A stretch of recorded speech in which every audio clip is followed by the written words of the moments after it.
Bonsoir, merci d'être là pour cette dernière partie de notre journée des deuxièmes rencontres euro-méditerranéennes et crowdfunding. Je me suis déjà présenté, peut-être des gens n'étaient pas là ce matin. Je suis le vice-président de Pop Finance, l'organisateur de ces journées.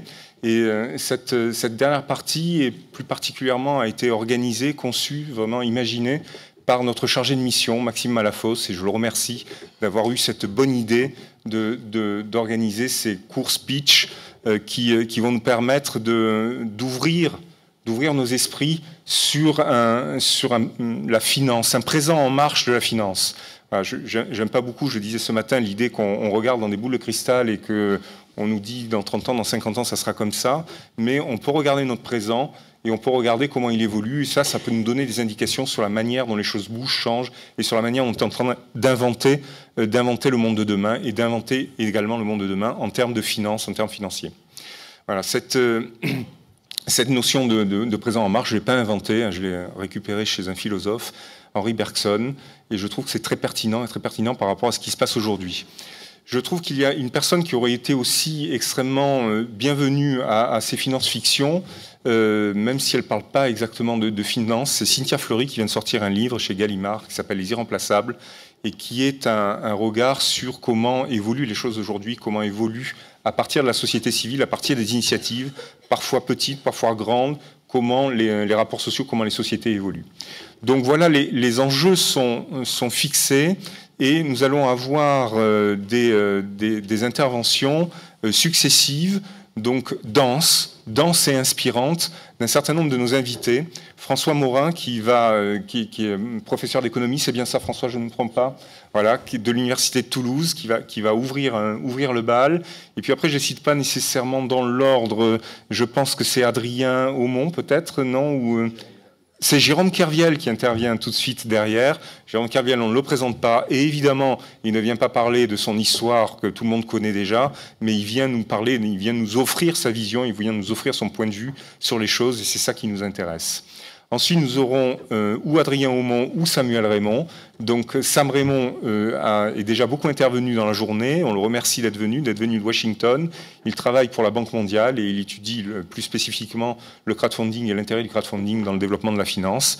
Et ensuite, donc, Adrien Aumont, qui est le cofondateur de KissKissBankBank et qui est quelqu'un qui a aussi une vraie vision sur ce devenir de la finance. Et on le remercie d'être notre partenaire également sur cette journée-là et d'être venu.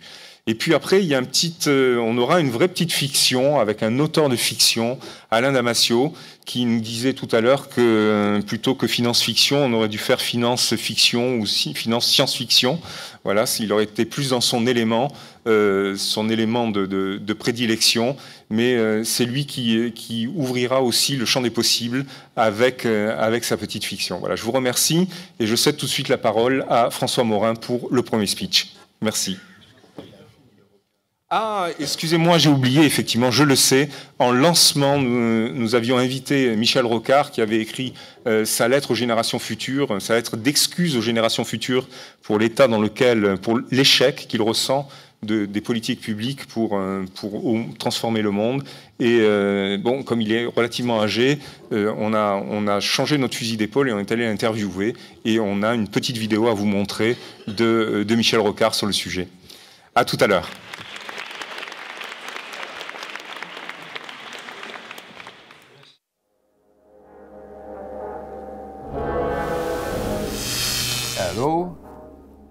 Allô. La planète va mal maintenant, l'économie va mal, parce que la finance oublie ses propres limites. Le monde de la finance cherche des équilibres sans s'occuper de savoir si le besoin d'investissement est respecté. Or, il ne l'est plus. Toute la liquidité maintenant, qui est imprimée par les banques privées d'ailleurs, produite par des banques privées, et pour l'essentiel orienté vers des activités spéculatives et de moins en moins vers l'investissement. Les banques financent de moins en moins l'investissement. Et du coup, la part du financement de l'investissement n'est plus suffisante pour faire tourner l'économie. C'est la raison majeure de ce qui est en train de se passer aujourd'hui.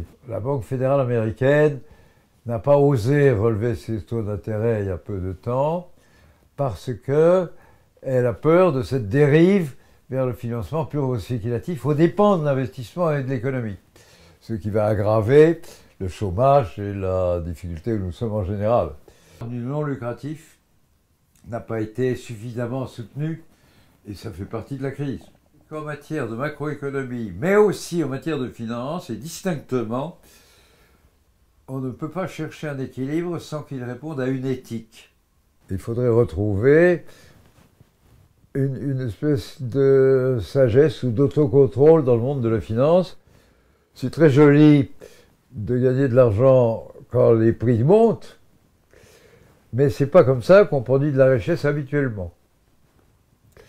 Et donc il faut retrouver un régulateur là. Alors je vous souhaite bonne chance avec les nouvelles techniques de financement de projets collectifs. Bonne chance.